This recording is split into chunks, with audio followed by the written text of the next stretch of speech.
오늘 말씀은 언약을 받고 이 세상을 살아가는 사람, 아브라함의 그 살아가는 모습 가운데 있었던 이야기인데, 특히 오늘 말씀은 그 모습 가운데서 정말 아름다운 모습, 바로 그것을 우리에게 보여주고 있습니다. 지난번에 애굽에 내려갔을 때, 그때 아브라함의 모습은요 정말 실망스러웠습니다. 그런 걸 보고 민낯이다 이렇게 말하는 거죠. 그 인간의 그 민낯이 다 드러난 거예요. 너무 민망할 정도로 정말 실망스러웠습니다. 자, 그런데 오늘 말씀의 아브라함의 모습은 전혀 다르죠. 너무 아름답습니다. 그야말로 신앙으로 아름다워진 하나님의 사람의 모습이 그대로 드러나고 있어요.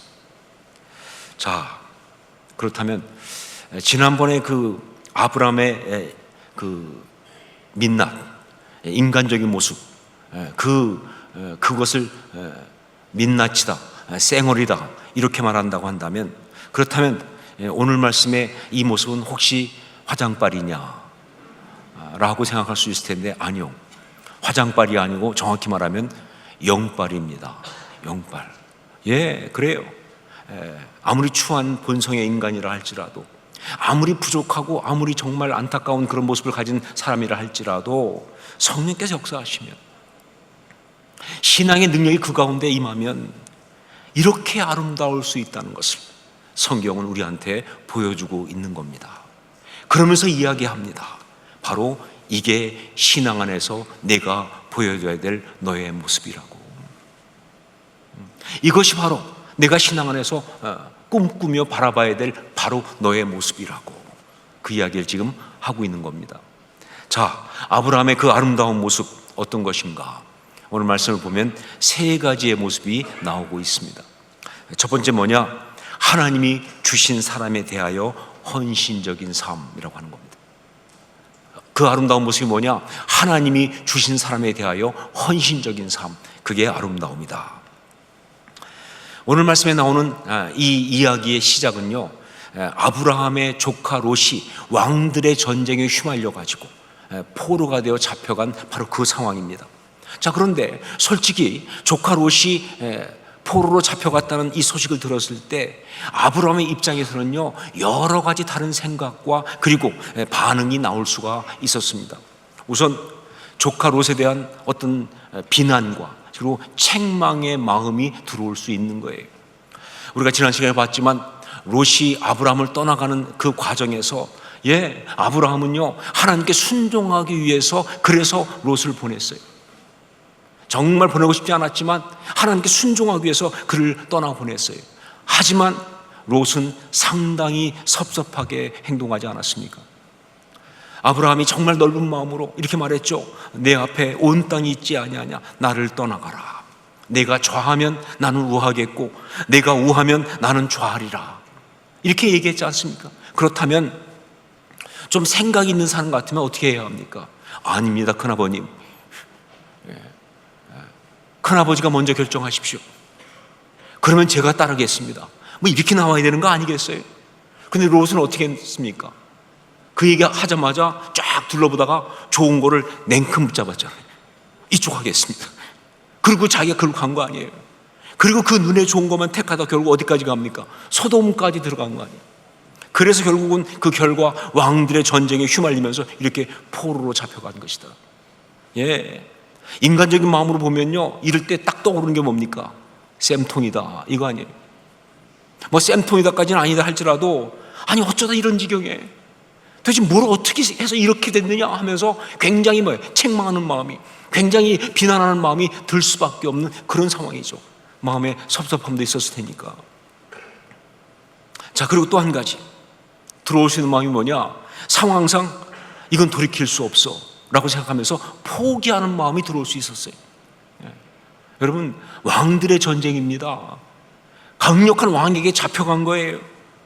이미 멀리까지 끌려갔습니다. 그러니까 이제 더 이상 가능성이 없는 거예요. 보통 이런 경우 대부분 이쯤 됐으면 이미 노예로 팔렸을 수도 있어요. 그러니까 이미 늦었다, 어떻게 할 수 없다, 상대를 향해서 상대가 강력한 왕인데 내가 뭘 어떻게 하겠느냐 하는 그런 생각이 들면서 포기할 수밖에 없는 그런 상황, 그런 생각이 들어올 수 있는 그런 상황이죠. 자, 그런데 아브라함은요, 이런 인간적인 어떤 그런 마음, 상한 마음의 반응을 보이지 않았습니다. 우리 14절 말씀을 함께 읽겠습니다. 14절 같이 읽습니다. 아브라함이 그의 조카가 사로잡혔음을 듣고 집에서 길리고 훈련된 자 318명을 거느리고 단까지 쫓아가서 아무것도 따지지 않고 어떤 계산도 하지 않고 그냥 조카 롯을 구하기 위해서 자신의 모든 것을 다 걸었다 하는 걸 이 말씀이 보여주고 있죠. 여기 집에서 길리고 훈련된 자 318명, 이게 무엇을 말하는가? 특히 318이라는 숫자가 도대체 뭐냐? 좀 이상하지 않으세요? 300명이면 300명이고 320명이면 320명이지 318명은 뭐냐 도대체? 물론 실제로 아브라함이 데리고 갔던 그 하인들이 318명이니까 그렇게 성경이 말하고 있다 할 수도 있겠지만, 학자들의 연구 결과 이 창세기 15장 2절에서 아브라함이 하나님께 나의 상속자는 다메섹 사람 엘리에셀입니다 라고 소개하는 것이 나와요. 그 말은 무슨 얘기냐? 그 다메섹 사람 엘리에셀이라는 그 하인이 아브라함에게는 자식과도 같은 그런 하인이에요. 가장 가까이서 정말 믿고 신뢰하는 그런 하인들의 총 대표, 그게 바로 엘리에셀이에요. 어느 정도냐면요, 여러분, 나중에 이삭의 그 아내 리브가를 구하기 위해서 아브라함이 어떤 늙은 그 하인을 이 하란으로 보내지 않습니까? 그 하인이 이 사람이에요. 그렇게 믿고 보낼 정도로 그런 사람이 바로 이 엘리에셀인데, 그런데 그 엘리에셀이라는 이름의 숫자가 이 무슨 얘기냐면요, 히브리어는요 그러니까 그 아라비아 숫자가 없어요. 1, 2, 3, 4 이런 게 없잖아요. 그러다 보니까 그 철자에다가 항상 숫자가 붙어 있어요. 그런데 엘리에셀이라는 이 이름을 숫자를 다 더했더니 얼마가 나오냐? 318이 나오더라는 거예요. 이거 뭐가 있지 않느냐 하는 거죠. 이거 뭔가 좀 의미가 있지 않느냐. 이런 식으로 그 단어의 숫자를 가지고 뜻을 찾아내는 이런 식의 연구를 갖다가 게마트리아라고 말합니다. 유대인들이 굉장히 많이 하고 있는 방법이에요. 게마트리아. 어떤 단어의 숫자를 가지고 그 뜻을, 숨겨진 뜻을 연구한다 해서 게마트리아라는데, 사실 이것이 아직 확실하게 정통으로 인정된 그런 방법은 아니에요. 자, 하지만 이런 것들을 보면서 한 가지 확실하게 말할 수 있는 게 뭐냐? 집에서 길리고 훈련된 자 318명이란 그것은 어떤 의미냐? 무엇이 되었든 간에 아브라함이 데리고 있는 모든 식솔들 전부를 말하는 건 확실하다. 그게 진짜 318명이든 아니면 엘리에셀의 이름을 매서 나온 것이든 여하튼 간에 아브라함이 데리고 있는 모든 식솔들 전부를 말하는 것은 확실하다. 그러니까 아브라함은요, 조카 롯을 구하기 위해서 자신의 모든 것을 걸고 단까지 쫓아간 거예요. 여러분, 헤브론에서 단까지라고 한다면요, 거리가 어느 정도냐? 200km가 넘습니다. 뭐 지금이야 200km 별거 아닐지 모르겠지만 그 당시로는요 진짜 먼 거리예요. 그렇게 조카 롯을 구하기 위해서 자신의 모든 식소를 데리고 그 먼 곳까지 쫓아가서 결국은 구해내고 있는 이 모습, 아마 그것이 지구 끝이라면 지구 끝까지 갔겠죠. 그렇죠? 바로 이 모습, 이건 뭐냐? 하나님이 주신 사람을 위하여 온전히 헌신하는 하나님의 사람의 아름다운 모습, 바로 그거다. 하나님이 주신 사람을 위하여 온전히 헌신하는 하나님의 사람의 아름다운 모습을 그대로 보여주고 있다. 여러분, 그렇습니다. 언약을 받은 하나님의 사람이 세상 가운데서 보여주는 아름다운 모습의 첫 번째는 바로 뭐냐? 하나님이 주신 사람들에 대한 헌신, 그겁니다. 하나님이 주신 사람들에 대한 헌신의 모습. 네, 그래서 신앙인들은요 가족을 위해서 헌신합니다. 네, 이유가 없어요. 가족을 위해 헌신합니다. 배우자에게 가장 신실하고 함부로 대하지 않죠. 배우자에게 정말 신실하고 자녀에게 헌신적이며, 그리고 부모와 형제를 사랑하고 섬기는 그런 모습을 갖는 게, 그게 신앙인의 모습이에요. 여긴 예외가 없어요. 이게 바로 신앙인의 아름다운 모습이니까. 또한 몸된 교회 성도들을 정말 자신의 엄청나게 사랑하고 섬기고, 그 가운데 어려운 사람이 있으면요 자기 것을 다 주면서 돕고, 힘든 사람을 위해 중보기도할 때 보면요 정말 생명을 걸고 기도하는 사람들이 바로 그게 신앙인이다 하는 얘기예요. 이기적인 거 아니죠. 하나님이 주신 바로 신앙의 모습이에요. 그게요.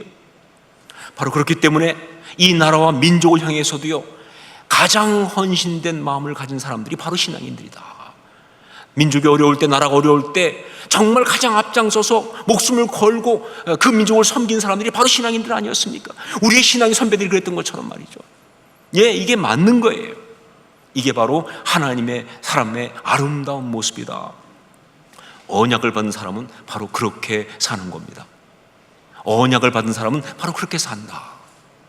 자, 두 번째, 아브라함이 보여준 이 아름다운 모습, 두 번째 뭐냐? 하나님을 온전히 경외하는 삶. 하나님을 온전히 경외하는 삶, 그것입니다. 이 전쟁은요 원래 그 엘람 왕 그돌라오메를 중심으로 한 북부의 네 왕이 강력했거든요. 이들이 전체 지역을 다 점령하고 있었어요.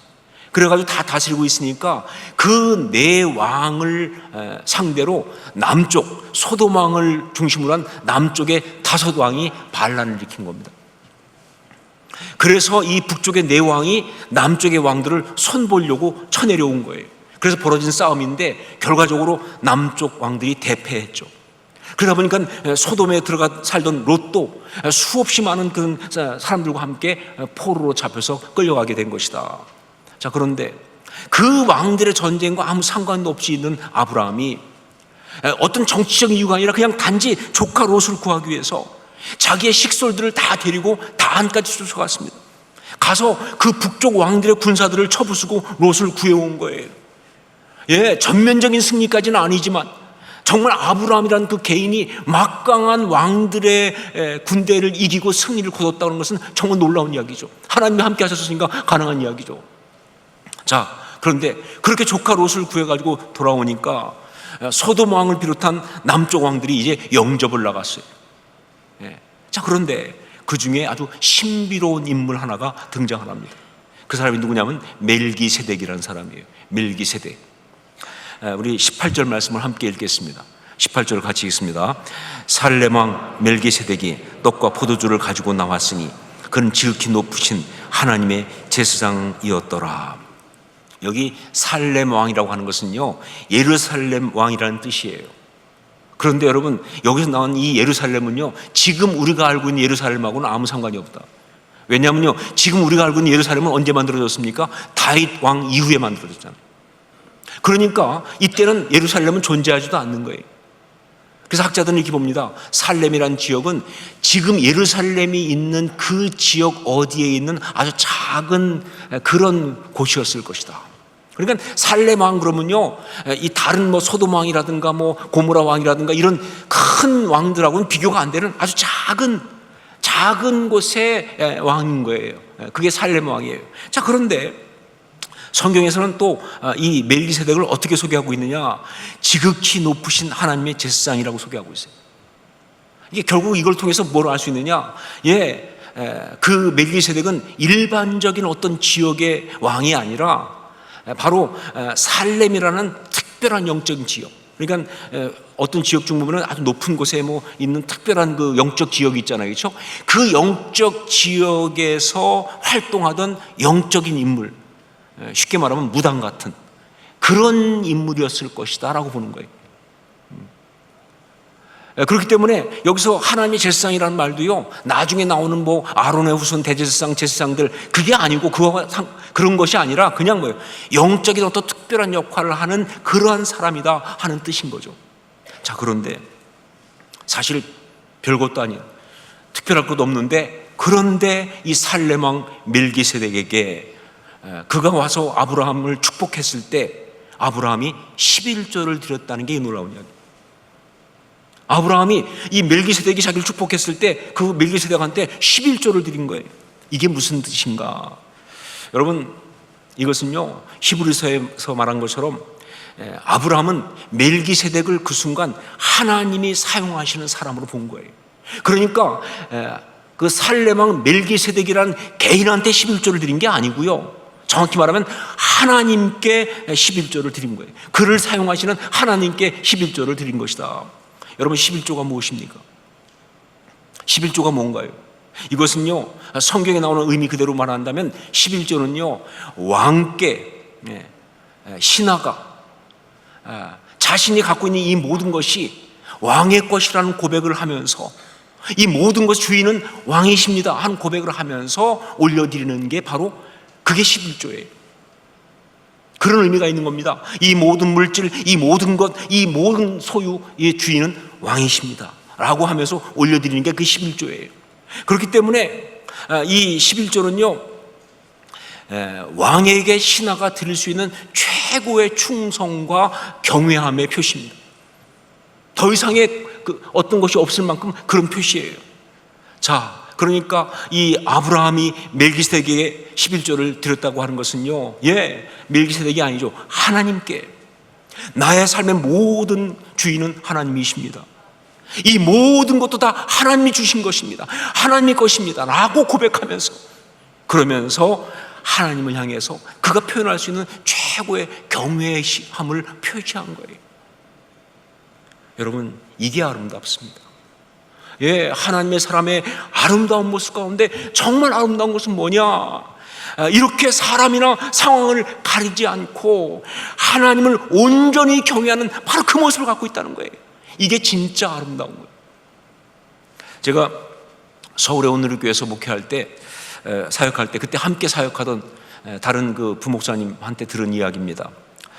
그 목사님이 이제 교구를 맡았는데, 그 교구에 한 집사님이 계셨어요. 근데 그 집사님은 정말 신앙이 좋은 아주 귀한 분이었어요. 이분은 정말 아주 실력이 뛰어나가지고 그 당시에 우리나라의 정부에 굉장히 고위직을 하고 있던 그런 분이었어요. 이 목사님이 이제 그 집에, 아파트에 신방을 가게 됐습니다. 자, 그런데 문제는 뭐냐? 그 아파트에 신방을 갔는데 경비실을 통과를 못하는 거예요. 그 아파트 경비실에서는 딱 지나가는데, 웬 젊은 사람이 지나가는데, 어디 가십니까? 그랬더니 몇 호 갑니다. 그러니까, 근데 그 몇 호는 굉장히 높으신 분이 사는, 그런데 딱 보니까 딱 봐도 장사꾼 같이 생긴 컨츄리한 젊은 사람이 지나가니까 안 된다, 이게. 못 들어간다, 이게. 어려운 시간, 아주 힘든 시간을 겪고 올라갔다 그래요.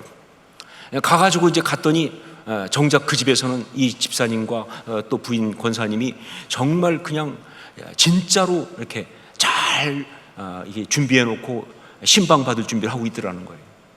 그래서 마음이 좀 상했었지만 그래도 딱 신방 받으신 분을 보고 마음이 좀 많이 풀렸다는 거죠. 가서 갔는데 그 신방 드리는 가운데 얼마나 사모하든지 정말 예배도 은혜롭고 막 정말 은혜가 부어지고 참 좋았다는 거예요. 그래서 신방을 다 하고 나서 이제 끝나고 나오는데 이 집사님이 그냥 현관문에서 인사하는 정도가 아니라 밑에까지 내려와가지고 밖에까지 나와서 인사를 하는 거예요. 나이 젊은, 거의 어리다고 할 정도로 그런 목사지만, 그러나 신방을 오신 분이고 하나님의 종으로 왔으니까 자기는 정말 그렇게 예의를 다해서 인사하는 거예요. 그래서 그렇게 인사하는데 이 목사님이 자기도 너무 감사하기도 하고, 또 그러니까 같이 인사를 하다가 딱 봤더니 그 집사님이 인사하는 뒤에 누가 와서 인사하냐면 경비실 아저씨가 튀어나와가지고 같이 인사를. 그 순간 이 목사님이 울컥했다는 겁니다. 물론 하나님이 아까 그렇게 자기네 땡땡거리고 힘들게 했던 사람을 이런 식으로 갚아주시나 싶어서 감사하기도 했지만, 그것보다 정말 울컥했던 이유가 뭐냐? 그 집사님의 그 아름다운 모습 때문에. 여러분, 이렇게 하나님을 온전히 경외하는 모습은 정말 아름답습니다. 세상적으로 그렇게 신분이 있고 나름대로 뭐가 있고 해도 상관없이 하나님 앞에서는 그냥 어린아이처럼 하나님을 정말 섬기면서 낮은 마음으로 예배하면서, 그러면서 정말 영광 올려드리고 예의를 다하는 그 모습은 너무나 아름다운 모습이에요. 바로 그 모습이 하나님의 사람의 가장 아름다운 모습 가운데 하나이다 하는 것이죠. 이것을 지금 아브라함이 보여주고 있는 거예요. 세 번째, 또 한 가지, 하나님 앞에서 깨끗한 삶, 그것입니다. 무엇이 아름다운 모습인가? 하나님 앞에서 깨끗한 삶. 언제나 그런 것처럼 이렇게 놀라운 승리, 은혜의 역사가 있을 때 마귀는 거기에다가 반드시 뭐예요? 가라지를 뿌립니다. 그러면서 미혹을 한다고요. 그냥 놔둔 마귀가 아니죠. 만약에 이 순간에도 마귀가 아무것도 안 했으면 그 마귀가 어디가 아픈 겁니다. 가만히 있을 마귀가 아니죠. 당연히 가라지를 뿌리죠. 미혹하죠. 우리 21절 말씀을 함께 읽겠습니다. 21절 같이 읽습니다. 소돔 왕이 아브라함에게 이르되 사람은 내게 보내고 물품은 내가 가지라. 참 마귀 간교합니다. 소돔 왕을 통해서 이런 식으로 미혹을 하는 거예요. 사람은 내게 보내고 물품은 네가 가져라. 여러분, 견물생심이라고요. 그 많은 재물을 보고 욕심 안 나는 사람이 어디 있습니까? 더구나 그냥 가지라는데, 가지면 가질 수 있을 것 같을 때 얼마나 정말 그걸 갖고 싶겠어요. 바로 인간의 이런 연약한 마음을 꿰뚫어 보면서 마귀가 이렇게 미혹을 하는 거예요. 자, 그런데 이런 미혹에 대하여 아브라함의 대답은 정말로 아름답습니다. 저는요, 우리 사랑하는 모든 성도들이, 이 시대의 아브라함과 같은 이 성도들이 바로 언제나 이런 상황에서 이런 대답을 해야 한다고 믿습니다. 이 대답이, 이 아름다운 대답이 여러분 모두의 대답일 수 있기를 주의 이름으로 축원합니다. 이게 진짜 아름다운 대답이에요. 23절 말씀을 함께 읽겠습니다. 23절 같이 읽습니다. 내 말이 내가 아브라함으로 치부하게 하였다 할까 하여 내게 속한 것은 실 한 오락이나 들매끈 한 가닥도 내가 가지지 아니하리라. 정확하게 소돔 왕 뒤에서 역사하는 마귀의 괴계를 꿰뚫어 보고 있습니다. 그러면서 말이죠, 하나님의 사람으로서 마귀의 그 모든 것을 이기고 하나님의 영광을 가리지 않기 위하여 아주 단호하게 말하지 않습니까? 실 한 오락이나 들매끈 한 가닥도 가지지 않겠다. 그렇죠. 그거 잘못했다가는 다니면서 뭐라고 떠들 거예요? 마귀가 다 내가 준 거야, 내가 다 키운 거야. 하나님이 역사하셨는데 하나님 영광 간데 없이 마귀가 지멋대로 그렇게 정말 쥐고 흔들 수 있게 만드는 그런 일을 하지 않겠다는 거예요. 그래서 철저하게 실 한 오락이도 들매끈 한 가닥도 난 가지지 않겠다. 바로 이게 하나님의 사람이에요. 바로 이 모습이 정말 아름답습니다. 하나님의 사람의 이 깨끗한 모습, 바로 소금과 빛이 된 이 모습, 이것이 바로 마귀를 이기고 하나님께 영광을 올려드리는 아름다운 모습이다. 이것이 바로 우리의 모습이 되어야 할 줄로 믿습니다. 그게 바로 신앙이 살아가는 모습이에요. 마귀가 던지는 미끼에 군침 질질 흘리면 정말 모양 빠지죠. 그러면 안 됩니다. 그건 정말 모양 빠지는 거예요. 이렇게 깨끗한 모습, 단호한 모습, 이게 바로 하나님의 사람의 아름다운 모습이다. 오늘 본문 말씀을 묵상하는 가운데 주신 아주 강한 감동, 하나님의 사람은 이렇게 아름답습니다. 이게 쫙 퍼지더라고요. 하나님의 사람은 이렇게 아름답습니다. 하나님의 사람은 이렇게 아름답습니다. 하나님의 사람은 이렇게 아름답습니다. 여러분, 이게 우리들의 삶을 보고 모두가 다 선포하는 그런 이야기가 되어야 할 줄로 믿습니다. 그 사람, 하나님의 사람은 저렇게 아름다운 거야. 그런 선포를 하는 역사가 있을 수 있기를, 그런 삶을 우리가 살아갈 수 있기를 주의 이름으로 축원합니다.